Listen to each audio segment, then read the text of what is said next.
Thank you for joining us. It's my pleasure. You work in the field of media and communication, but you've also written extensively about higher education. Yeah? And I think it's really important for communication scholars in general, but especially for a critical association like Ulepicc, to think about the conditions for the production of knowledge. So I would like to ask you in this interview about these two lines of thought, media and communication and higher education. How could you separate them? Exactly, that's the point, yeah? Let's begin with higher education, and then we'll see the articulation with communication. You've written a manifesto in defense of higher education, a book on the assault the neoliberal assault on universities. Could you share with us your key ideas about higher education in your specific context, which is the United Kingdom? Yeah? I guess the best place to start is not to look backwards to the idea that we've had a golden age, or that there was a golden age of higher education, whether that was in the 12th century or the 19th century, or in particular the 20th century, and that what's happened in the last 40 years with neoliberalism has removed us from those idyllic times and everything stinks now. That's not my starting point. My starting point is that I have a vision. I think many people have a vision of higher education, and we're constantly fighting for what that vision is. Things have changed in the last 40 years. Many difficult things have happened inside university systems around the world. Different countries have learned from each other, usually, I think, to lower the quality as opposed to raise the quality.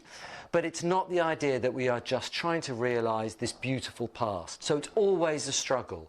It was a struggle to admit women into higher education. It was a struggle to admit black people to give them the same opportunities. And of course we are still a long way from that.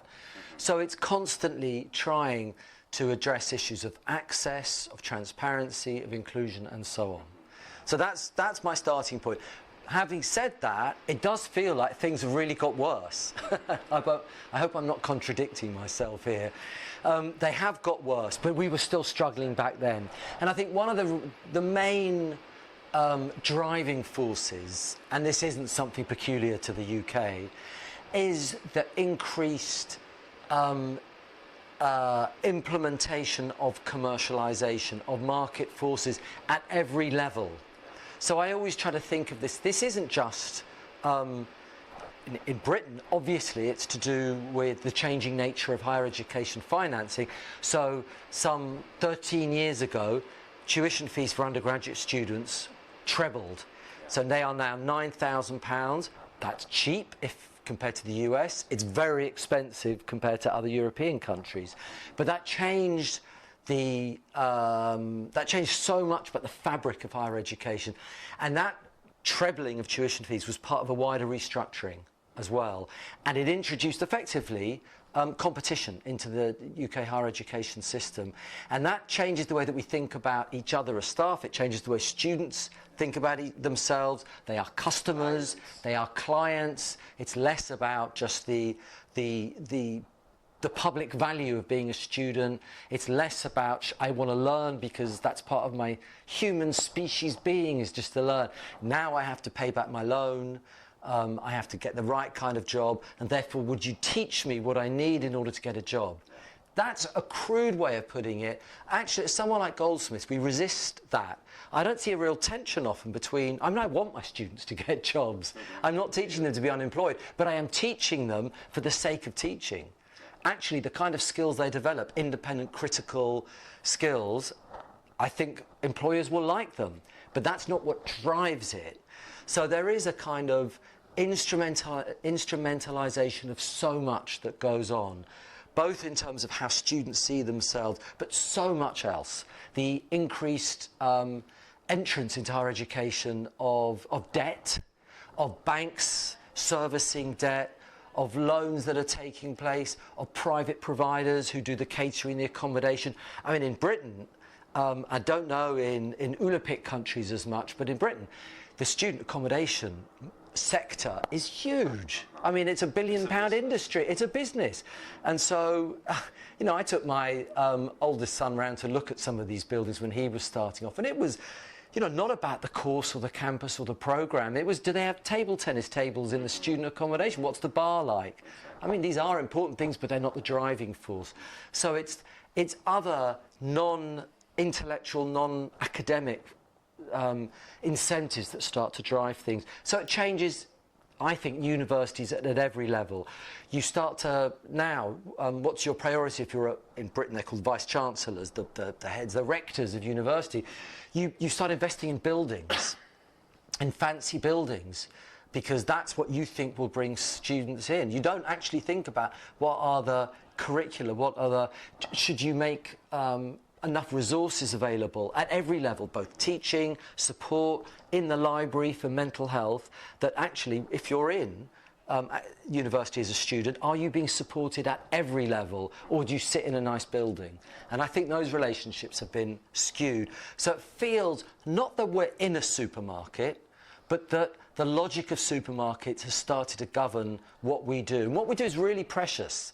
You know, the accrual of knowledge is something that's really precious, that we love. You know, the best part of being the job as an academic is that moment in the classroom, the lab, wherever it is, where you're in dialogue and something happens with either you or the student. And my worry is that that is less likely to occur when there are so many other pressures on you, just to fill courses, to overfill courses, to work too hard, that actually that moment of educational interaction becomes less possible, less frequent. Yeah, I remember a famous MIT professor who was asked what they had to learn or what was the exam about, and he said, it doesn't matter. What matters is what you discover. The learning process, yeah, and the creativity and developing all your humanity, to use the language of... I'm guessing this professor was never promoted then. Possibly. Maybe he was a scientist, so he had some other added value to develop his career, yeah. But we certainly see these processes of marketization also in Spain. In Latin America, it has been going on for many years now. And we see that exchange value is becoming more important than use value of knowledge, yeah? The knowledge which is for its own sake or for social transformation, yeah? And to contribute to happiness. But there's also been a response, yeah? For example, the epistemologies of the South are starting to be incorporated in some courses, not many, but some courses, some journals, which are focused on the colonial thought, or being more open to knowledge which doesn't come from the center, yeah? Which doesn't come from Europe or the United States. I don't know if you've seen these changes also in London, in the United Kingdom. No, we have that process. Often it's seen as the decolonizing the curriculum initiative, and I think lots and lots of universities have this. It's kind of complicated because it's both bottom up and top down. So it has been driven by students of colour, just saying enough is enough. Content, curriculum from the global south, from marginalised perspectives, needs to challenge the canon.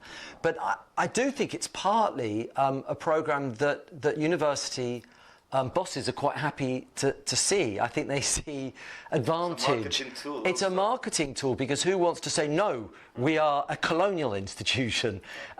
Maybe there are some exceptions. So that has happened. It's important it's happened, and it has been driven by students of colour. But it's not an entirely unproblematic phenomenon, because what does that do about class as well? So you might have some decolonial initiatives, but what are you doing about actually addressing access to work for working class students wherever they are in the globe? So in Britain, that will be working class students both around the corner from any institution as well as poorer parts of the globe. So I entirely welcome, I mean, I think there's an interesting debate to be had about decolonising, bringing new voices in, and the tension with a canon. I teach that in one of my classes, actually. I hold on to a canon and use these perspectives to critique the canon. So I don't junk it, but this is about time. We should be doing it, but it's not enough, because you really need to talk about, you know, how do you genuinely increase access for students? And that, you know, when you have £9,000 tuition fees, which is you get a loan, but this is, you know, a heavy debt that is weighing on the shoulders of particularly working class students who may be worried about it. That's not the kind of environment, I think, in which intellectual activity will thrive. There are so many other barriers, you know, that there are still real problems of access and inclusion once you're there as well. So again, it's a real ongoing process, but that is a dialogue that has started. It hasn't finished. Yeah, and I think, as you mentioned, class is the variable of analysis that now it's being forgotten in a way. Yeah, we welcome to speak about race, gender, sexuality, and so on, but let's not forget about privilege and social class. Yeah. So I was thinking this is also part of your activism, which has focused on higher education in your institution at Goldsmiths University, but also in more general terms for national education in the UK. Could you tell us a little bit more about the struggles that have been taking place in the UK and your participation? Well, we haven't got long enough to talk about all the struggles because they take place at so many different levels. In 2012, and so we ago. Exactly. So we go back to the debate that took place on the streets of Parliament Square, where students and staff were protesting together about the future of higher education. So this was the biggest possible, you know, the stakes were high, because it felt like the soul of higher education was being stolen away from us towards the introduction of a higher education market. And, you know, there were occupations, there were protests met with violence in response to the protests at the time. It was a time of real possibility. I think a lot of activists learned a lot of lessons then. Ultimately, we lost. We lost that battle. The tuition fees went ahead, the legislation went ahead. There is a higher education market which I think is utterly irrational now. So you have the most prestigious universities in Britain, they're called the Russell Group. The caps on numbers have been removed so they can recruit and recruit and recruit, and there's nothing to stop them. Previously they would have been regulated, numbers were regulated. Now they just, because of their reputation, they can pack in more students, and therefore it has an impact on the less prestigious universities, often the ones who are precisely dedicated to serving working class students, and they're struggling for numbers. This is not a rational way of, at a national level, of organising higher education.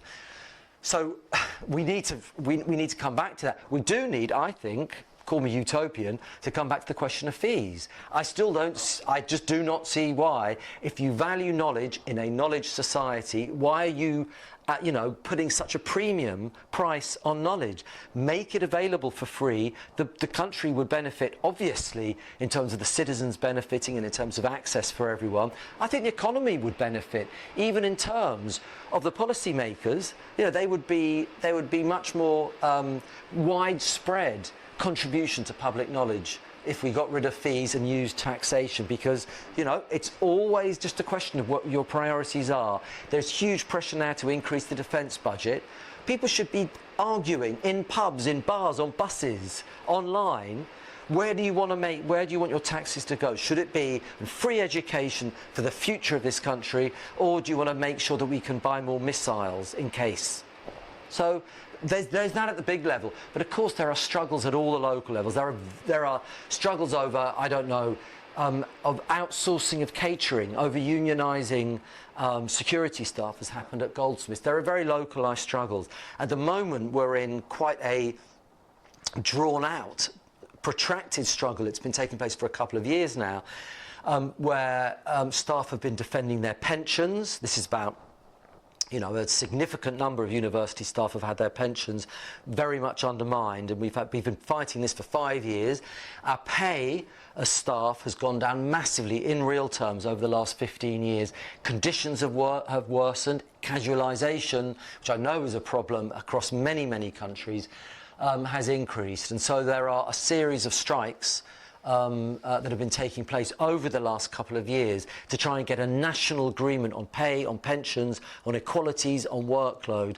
So it feels like higher education is a bit of a battleground.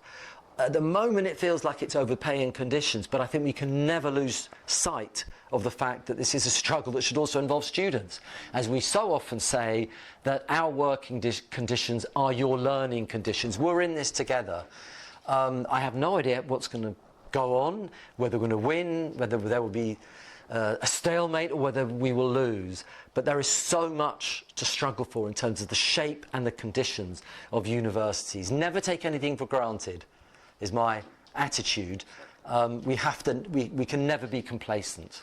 Here in Spain, it was actually students who led the demonstrations. They were very well informed. They had a very deep analysis of the Bologna Agreement and the European higher education area regarding marketization, essentially. And it was more students than professors. Their future. Exactly. Yeah. Now, that was several years ago. Now, it's like we lost the battle, it seems, and activism has slowed down a little bit. It will come back. Exactly. You know, what happened in Chile will come back somewhere else. What happened at the height of the UK student protest will come back somewhere else. We learn from each other, but wherever we are, we have to make sure that we argue that higher education is a right, that I think it should be funded by the state, a human right that should be funded by the state to make sure that everyone has access, and that the people who study and work inside higher education are treated not like cattle, but treated like real, they're treated seriously and respectfully. It doesn't quite feel like that at the moment. It feels a long way from that. In my view, your activism, your articles in the media, in Open Democracy, as well as your books and academic papers, have led to your removal of as head of the department at Goldsmiths University, together with Golam Kiabani, who is who was the sub-head of the department, I believe, deputy. Yeah. And now you've been reinstated. We wrote a manifesto in support from Ulepicc, in support of... You did, and I want to thank you, really, from the bottom of my heart. It was something that we had to do, and it's like, if it's already happening in the UK, in a serious university, in a serious institution, with a tradition of critical thought, it can happen anywhere. Okay, it can happen to us in Spain, obviously in Latin America, in contexts where the governments are more authoritarian. It can affect to anyone, so we need this solidarity among us. Yeah. But could you tell us a little bit more the context and what happened in this case? There's things I can say and things I can't say, but I mean the main thing to say is to thank you and actually many people around the world for their amazing solidarity. It's kind of overwhelming. And it's useful just to hear you say why you thought it was so important, because when you're in the middle of it, you forget. It's a strange story because Golam and I was head of department, Golam was then the deputy head. We were worried about the impact of industrial action that was taken at the time in form of a marking and assessment boycott, the impact that would have on students' ability to graduate. And what we did was, apart from raising this with the management a lot, saying, what are you going to do about students? We are worried they're not going to graduate.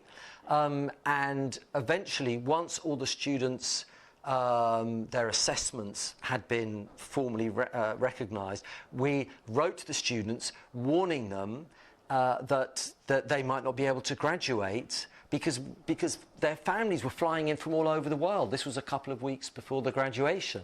So it was just simply, it wasn't giving them their marks, which we would not be allowed to do. That's done centrally. It was simply saying to them, we're worried about your ability to graduate, so please make the necessary arrangements. And we were suspended immediately. An independent investigation took place. It took 4 months, and it was found that there was, quote, no case to answer. We were entirely within not just our rights, but I was just doing my duty to students. I don't want to see someone... I had a student write, their parents were coming in from Pakistan to see them graduate, one of the happiest days of their life. I didn't want to see them throw away thousands of pounds on this. It didn't even feel like that big a deal. It's what you do as a head of department. And I feel that way towards students. So, yes, it was a very difficult time. It was a very difficult time. What kept us going was certainly the support we gave. But I suppose the bigger issue is,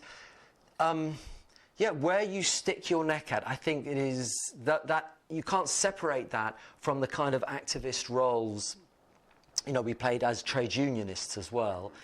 Both of us had, for many years, not at the time, but before that had held officer roles in the union, it felt like it was hard to separate those two. So it felt like it was an attack on union organisation, but it was an attack on common sense. This was just us doing our jobs as the head and deputy head of department. So I'm glad to say that we are fully reinstated, and I hope that people learn lessons about this. Which lessons? Well, that... Who has to learn the lessons? Also management has to learn the lessons. You're trying to push me on this, aren't you? Yeah, I think a respectful way of treating staff and students means there has to be open and honest communication. Where there are difficulties, you have to acknowledge those difficulties. You know, industrial action creates real difficulties for students. I really regret that, that students are having to suffer like that. So you want to try and overcome that. So I just hope that there isn't... It's not sufficient just to shut down a debate, to say that email is wrong. You have to have open channels of communication. You have to have meetings with students, meetings with staff. So if anyone was to learn those lessons, that would be great. And this is what the barrister said, yeah, that there's no case. It was when I read what had happened, I said, this is totally unfair, this is nonsense. It won't be successful. The removal, you would be reinstated, but of course that entails a struggle. And I'm very glad that you were so optimistic. I wasn't so sure. In the middle of it, you're not sure, but all I can say, because lots of this is confidential, all I can say is that the barrister found that there was, quote, no case to answer at all. You've also spent a lot of time of activism regarding communication, especially the Media Reform Coalition and Hacked Off. Could you tell us a little bit more about these two organizations and what you have done? We'll talk more about the Media Reform Coalition, because I've been a supporter at different times of Hacked Off, but I was there at the first meeting, I have to say, in the Houses of Parliament, which was quite an exciting time. This was, again, you know, I forget now, but it was over a decade ago, and this was, without getting into all the details, it was the not unusual, not extraordinary behaviour by the press. The problem is that press intrusion and bad behaviour is kind of every day, but this was just particularly obnoxious, where the press hacked into a whole series. You know, they'd been hacking phones for many, many years, and there was a particularly pernicious case which blew everything open. And I think it created a number of opportunities for activists. So Hacked Off were representing the victims of phone hacking. A couple of us felt we need to address the structural questions of ownership and regulation in this country, because that is what lies behind it. It's not just that there are random acts of bad behaviour, there are real conditions. The desperate pursuit of profits, which supersede any kind of human, you know, to treat humans with dignity, that is likely to lead to these kinds of, you know, to phone hacking and doorstepping people and doing the most horrendous things. If your logic is just ratings, if your logic is just to make sure that everyone, you know, that if it's clickbait logic, then you're bound to get this kind of bad behaviour. So we started the Media Reform Coalition in order to start to try and hold the media to account, not just at the individual level, but to ask, you know, to really be a pressure group on government to try and develop policies that would tackle concentration of ownership, that would introduce many more effective means of supporting those journalists who really do want to hold power to account, and just asking basic questions about what kind of media system allows this kind of behaviour to develop. And most of it has been very difficult, because media reform is not an issue that the media particularly want to talk about. So you're fighting against, you know, it's not like it's an open door. You have to push against that door to get any kind of hearing by the media. In a way that they're not our main audience. Our main audience are political parties, our trade unions, our civil society actors, to say, take media ownership, take the lack of transparency seriously, take demands for media accountability seriously, take the exclusion of whole groups of people on the basis of class or ethnicity, take this seriously and start to get organised. So if you're a trade union, or if you're a group that's campaigning around the environment, you have to talk about media representation, because so many people find out about what's going on through the media. So you have to put the media and the lack of media diversity at the heart of your campaign. That's what we've tried to do. We've gone to many political party conferences, we've written manifestos, we hold an annual media democracy festival, bringing journalists, activists, academics, students together. We just do everything we can to make a noise, which is to say that there is a structural problem with the British media, not just the British media, but this is our immediate focus. Something has to change. If something doesn't change, I worry about other movements as well. You reminded me about a phrase that Umberto Eco said, he said, the media used to be open windows to the world, but they increasingly speak more and more about themselves. They advertise their own programs, they show the microphones, everything, but they never, Umberto Eco didn't mention that they never speak about their owners, the banks which have invested. It's the plumbing. They never deal with the plumbing. They never deal with the infrastructural questions. They don't deal with the power relationship. It's an invisible problem, even though it's really grave. Yeah. So, no, that's right. They're obsessed with each other. Oh, my God, they're at the dinner parties. Twitter exists so the journalists and editors can speak to each other. But what is much more difficult to tease out is, some basic questions about concentration of ownership. So, we produce, every year or two, we produce a report on who owns the media. And, at times it has had some coverage, but most of the time, there is very little interest from the media themselves. So we will keep pushing. Indeed. For us, it's really a reference here. The Media Reform Coalition is a reference for Ulepicc and many other colleagues here in Spain and Latin America. And eventually we would like to do something like similar, but we still don't have the capacity. It means people, time, coordination, so we're not still ready. So I really, really value. Well, I mean, there are a couple of things to say about it. First of all, in a way, we stole some of our toolkits from the American media reform movement. Because that was really inspirational, the work done by people like Robert McChesney building up free press, and the way in which, I went to a couple of their conferences. They were very big, they were kind of messy. Patti Smith was the keynote speaker at one. It was a fantastic day, but they really brought other movements in, particularly, diverse communities. They brought them in. It's gone up and down like many movements, but we learnt from them. So I'm really pleased to hear you learned from us. But actually, if you want to really, you had possibilities. It could have been that Podemos could have said at the height of, the movements, the social movements in Spain, I would have hoped that media reform, media democratization would have been an absolutely central demand. It's really, people shy away from it because ultimately you want the editor to say, please come into my studio. And so all the time you find people who may talk the talk, but in the end it becomes very difficult for them to meaningfully embrace media reform. I have to say, Jeremy Corbyn, the former leader of the Labour Party, was an exception to this. But then look at how he was treated by the British media. He was absolutely vilified, crucified. And I think one of the reasons, he did our keynote a couple of years back, and he laid out the problems. I mean, he was the victim of media harassment, and he laid it out. But by and large, political actors anywhere around the mainstream do not want to touch media power because they know it will bite them. Well, sometimes you have to be bitten. Exactly. Podemos thought that it's not a hegemonic issue. Better keep it outside the agenda. Yeah. But then the media is still going to choose who are my favorite people from Podemos to come to the programs, which ones I don't like, and I'm going to demonize. It's still going to happen. And it reproduces media power unless you start to say, enough.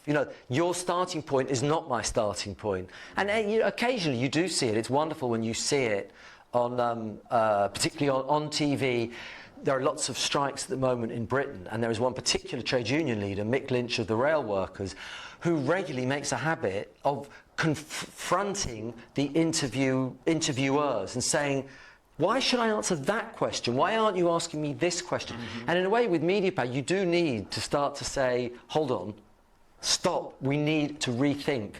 You know, things are not normal, this is not right, that a tiny number of giant corporations, wherever they are in the world, not just US tech platforms, but, you know, these are hegemonic structures, whether they are private or state. This is not you cannot call yourself a democracy if the airwaves, if the means by which we communicate are concentrated in the hands of a few.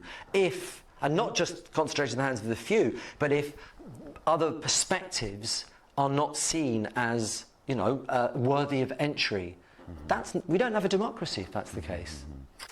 One of the key lines of thought of the Media Reform Coalition and your work too is public policies, media and cultural policies, and also in the line that you've developed, combining demarketization, that is anti-capitalist public policies, understood in that sense, yeah, reducing the power of private corporations and improving the power of citizens, of the commons, and the state with a public service, not governmental interests. Yeah. So could you develop a little bit more your views on anti-capitalist and anti-colonialist public policies, and also what you've learned also from other contexts, for example, Latin America or that's a big question. Yes, so absolutely. Okay, let me see if I can remember it all. Well, I've already referred to this. Fanon also, yeah. Absolutely. Fanon will be the end of the answer.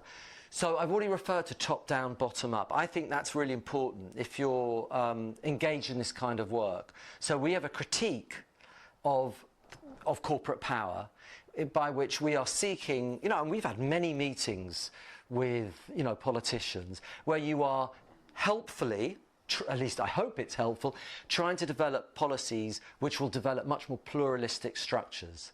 So you're trying to contribute to top-down policy change. I mean, I think that's important. It's very frustrating. It's very slow, and most of the time you are, unless there are exceptional circumstances, you are not heard. That's not always the case. There was a window with Jeremy Corbyn. In Argentina, there was a window when the audiovisual law was introduced before it was slapped down again. There are always moments, and if people aren't there coming up with policies, it's a waste. But if all you're doing is just saying, I'm going to contribute to public policy making, my worry is you just become another policy wonk. Is that, I hope that's, is that a understandable expression? A policy nerd. You need the discipline and the energy from the grassroots, which is that you're also trying to be not just negative in terms of stopping media power, you're also trying to facilitate a new kind of media power, a democratic, diverse kind of media power where ordinary people find their views expressed. And actually, going back, it's a long time ago, Hans Magnus Enzensberger, 50-something years ago, that, you know, the audiences should be the producers. We need to rediscover that. And of course, technology, in theory, should allow us to do that, but we're not there yet. You know, social media platforms theoretically allow us to be. Enzensberger was speaking about television. He was speaking about cable television and everything. Now we could all be broadcasters, but, you know, the power remains very concentrated. So we are trying to do both at the same time. And I think it's absolutely fundamental that you take inspiration from democratic media movements. Otherwise you lose the will, you lose the energy. So yes, Fanon's really important. The role of media, I mean, the idea that Fanon would say he was a media reform activist is laughable. Fanon was a revolutionary involved in the kind of civil war. But actually, what he did and wrote about was something as basic as the radio. So this is this is during the war against French occupiers in Algeria, where the radio becomes, as he puts it, a tool of the oppressed. It was also a tool of the oppressor, because there was propaganda pumped out by the French occupying forces. But when they realised that the voice of ordinary Algerians could be mobilised, the French immediately tried to shut down the radio. And of course they failed to do that. And you can see then how media, when it is part of a mass movement, not just a few, you know, well-meaning people like me. Forget that. It has to be part of a mass movement. And then you can start to see this throughout history. So I think it's really, and, you know, a huge inspiration from Latin America. I mean, not just the theoreticians from Matalat in Chile, but actual, you know, community media, where they don't hang around for an academic to say, you should do it like this. They seize the means of communication. They start filming, they start recording, they start broadcasting. But again, that's part of, you know, wider political struggles. So we should learn from that. It has to be south to north. But, you know, I don't fetishize that either. I mean, I'll learn from anyone. I'll learn from any community that tells me that things can be done differently. So I want to learn from working class people around Britain just as much as I want to learn from the fantastic history of media democratization in Latin America and people like Fanon theorizing Algeria. You put all of that together and it is, you know, it's quite a big picture, because there's a relationship between the two, obviously. Your vision of what is possible comes from what ordinary people have done, but at the same time you're trying to use that to say things have to change at the top as well. So that's our vision in the Media Reform Coalition, I hope. And the framework of analysis that you have developed is based on the contradictions of media power, which follows a dialectical approach, which challenges more deterministic or mechanistic models of analysis, yeah? Which only see the media in terms of social control. Yeah. And you're saying, yes, but let's see the contradictions, the possibilities for agency, for journalists, for reform, for intervention, for democratization, yeah? You put it so much better than I do. Well, not only have you read the book, but yeah, you're an ambassador for it. I'm learning from you. I don't know what else to add. I mean, I think it's important. First of all, it's optimistic. No matter how, and I don't always feel optimistic, but there is an underlying optimism because things are never stable. You know, we learn that, I hope, from Gramsci, that you can theorize hegemony all you want, but please don't just think of hegemony as a tool by which consensus is produced. Gramsci also, you know, as a revolutionary, was talking about that this is something which is not settled.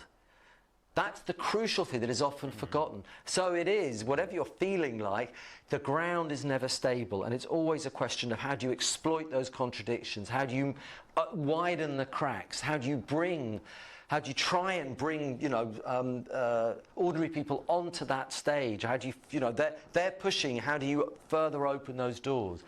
So I guess there is an underlying optimism, and it's odd because so much of the time we do just critique of mainstream media.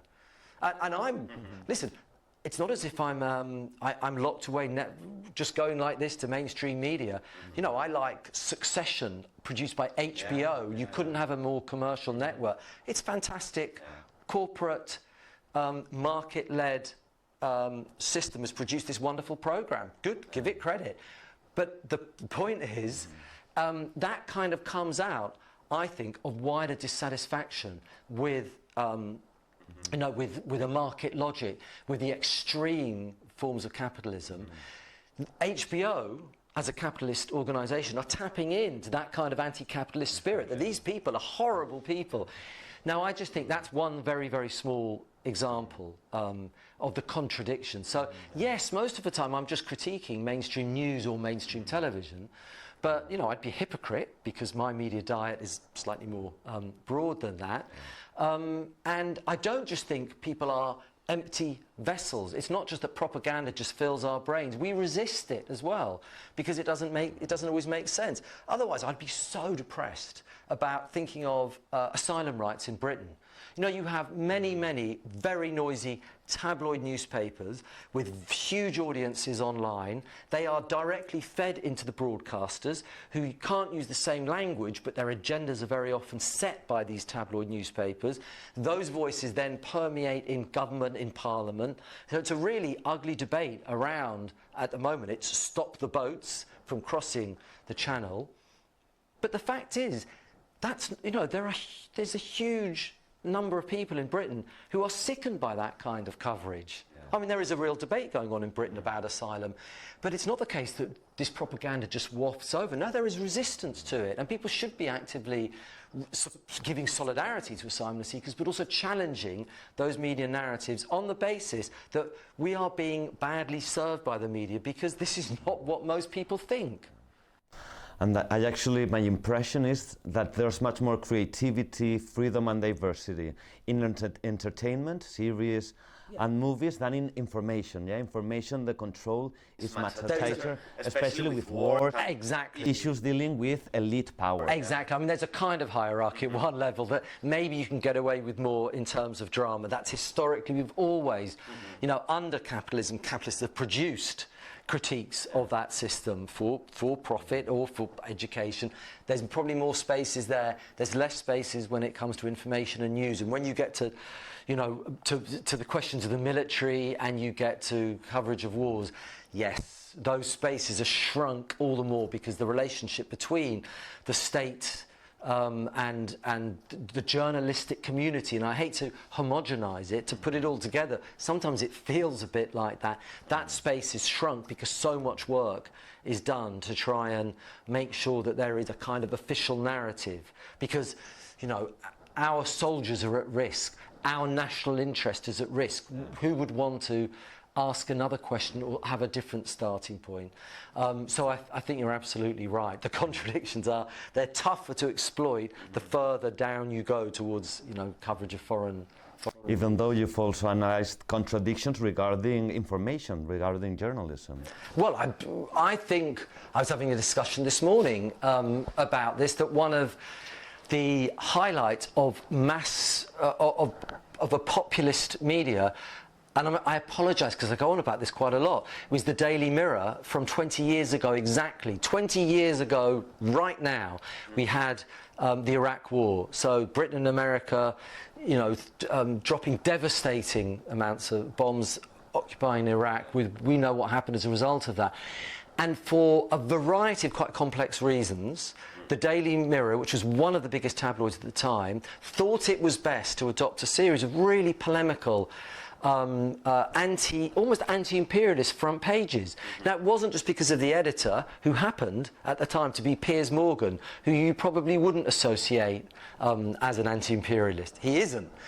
But he was sitting on top of a whole number of quite complex situations, of a growing anti-war sentiment, you know, millions of people around the world marching against this, and it was possible even then for a mainstream newspaper to run, you know, pictures of Tony Blair with blood on his hands, in bright red blood on his hands on the cover of a newspaper. Imagine that now. It's almost unthinkable. But, you know, we both need to rediscover the movements, the peace movement, the anti-war movement, and also to make sure that we have demands of the media themselves. Both of those two have to go together. You've been our keynote speaker, one of our keynote speakers in our conference, Ulepicc. One small one, the others were much better. 3 wonderful speakers in a more dialogical format, yeah, and a more dynamic than the usual one keynote conference by one person, yeah. It was about communication and peace. So this is also a very broad question, but could you give us a few brush strokes of how you view the relations between communication and media and the war and peace? Well, I mean, it's interesting you've just slightly adjusted your question there, because we're here talking about communication and peace. Really, the discussion is about media and war, because war sells, peace doesn't sell. Who wants to find out about peace? You know, the business model is much more developed towards conflict. You know, the whole question post 9/11, terrorism, you know, the frame was always about a kind of national security frame around terror. Fear sells. Peace is a difficult thing to sell, but you think about that, what the hell does that mean? I mean, the future in a nuclear age, the stakes are, to put it mildly, very high. So peace needs to be the number one, well, peace and sustainability have to be both together. They're obviously connected in any case, but that should be where most of our energies are go, both as, you know, in the media, as academics and as people in movements. But the media, you know, the business logic doesn't favour peace. There are too many governments who are so nervous about being portrayed as just peace-loving or weak or anything else. The kind of, the intimate connections between military establishments and, you know, and governments, they're so entrenched that we're battling all the time just to make peace seem a desirable objective. I think we see that with Ukraine now. I mean, it's a really difficult argument, but the fact is that there doesn't seem to be, maybe I'm just speaking about Britain, hardly any challenge to the idea that there is virtual consensus towards, you know, continuing to arm Ukraine, whatever the consequences are. It's like the idea of peace does need to play a role. And, you know, I worry that that's just being squeezed out. We have lots of lessons. I mean, there are individual, fantastically brave journalists who have gone to cover wars and they've actually shed light on, you know, terrible behaviour. You know, Vietnam, the US war in Vietnam had some of the most awful coverage, just completely passive, glorifying the troops. But it also had really brave coverage as well. A bit similar to the Iraq war that I was just mentioning. It's because there was a growing anti-war movement in the US. The network started to get nervous as, you know, there were cracks in the military. Are we going to win the war? Should we stay? It was only then that the media started to rediscover a little bit of backbone. You know, what I'm for doing is exacerbating those tensions all the time to make sure that anti-war voices, that pro-peace voices and perspectives are pushed out. They're not going to be, no editor will say, yeah, give me more of that. They will only do that if there is noise from outside, if they hear the noise, if they feel the pressure. You know, it's really important that the Daily Mirror printed placards for people to carry on that Stop the War demonstration 20 years ago. This was kind of activists. They became activists. They weren't doing it just out of generosity or, you know, they were doing it because they felt that this was the way to relate to this growing mood. Very fragile. It was shut down immediately. But I just think, you know, where those possibilities are, again, that's where we have to really, you know, galvanise ourselves. Otherwise, you know, the structural constraints that I was talking about in the keynote, they are most accentuated when it comes to the relationship between media and the military. But it's where the stakes are highest as well, so it's where we really need to do this. Here in Spain, and I also checked the US media, there's an absolute lack of discussion on possible negotiated settlements. There's no discussion about possible solutions to the conflict, yeah? And so we're speaking also about peace journalism, how it emphasizes the need to speak about the solutions. Absolutely, absolutely. And you've been, well, sorry, you wanted to... Well, I think peace journalism is so valuable in many, many different ways. You know, the way in which it challenges accepted notions of objectivity and impartiality. So, you know, it's something that is such a common sense notion. Peace journalism has helped to say, wait a minute, is there such a thing as objective journalism? And what's very useful is, of course, it's trying to address the root causes of conflict. What I'm less sure it does successfully is to draw attention to the root causes of media power, or the root causes of the abuse of media power. That's where I would say it's lacking. But, you know, I would want to work with it and then to sort of stretch it out as well. I absolutely agree. I think the main focus of peace journalism has been in terms of discourse and narratives, but of course, those following Johan Galtung, they also take into account the structural constraints, with the triangle of violence. But actually in your talk, you also challenged the notions of objectivity, neutrality, and you actually advocated for some form of partisan media. Could you elaborate on this idea? Yeah, I'm not... It feels odd to have to sort of almost, not you're asking me to do this, to justify... I mean, we've had hundreds of years of pamphleteers. Is that a... Yes, people producing pamphlets through many revolutions. I don't know if someone said, you can't do this, I'm going to take you to the regulator because this is outrageous. I mean, people express themselves in partisan ways. So, you know, I'm just saying rediscover a tradition, not invent a tradition. And what has happened is I think there was a mood, you know, but if you want to historicise this, I suppose in the 19th century, the professionalisation of journalism starts to say we don't want this kind of partisanship. We want to build, you know, professionalise around the notion of an objective set of criteria, but on our terms, within bounded debate. And anything that lies outside that debate is seen as, you know, very problematic. So, it's a very complicated discussion because I am not for misinformation. I'm not for being partisan to tell lies. And, you know, I'm thinking about COVID. You can't just expect me to say, yeah, just say whatever you want. If it's I don't think that there is a necessary tension between partisanship and accuracy. I want people, if they are motivated by social justice and peace, I think that's absolutely fine. They can declare it. They can be a journalist on that basis. They still have to check their sources. It's just, I hope, they'll probably have wider range of sources. They won't just go to the general, the spokesperson of the government and one opposition. They will actually try and express the world in a much more complicated way than I think journalism often does at the moment. So you can be partisan and an accurate journalist as well, who really makes sense of really difficult problems. But, you know, it's going to be a hard argument because people say, whoa, all you're doing is giving a green light to Fox. I mean, Fox, the best way of defeating Fox is not just to say, be more impartial. Best way of defeating those kinds of ideas, again, it's movements themselves. So another narrative. It's another narrative. Don't just pretend, because if you just pretend that you are only going to be objective, you're basically policing a centre ground that will never adequately deal with all the conflicts in the world.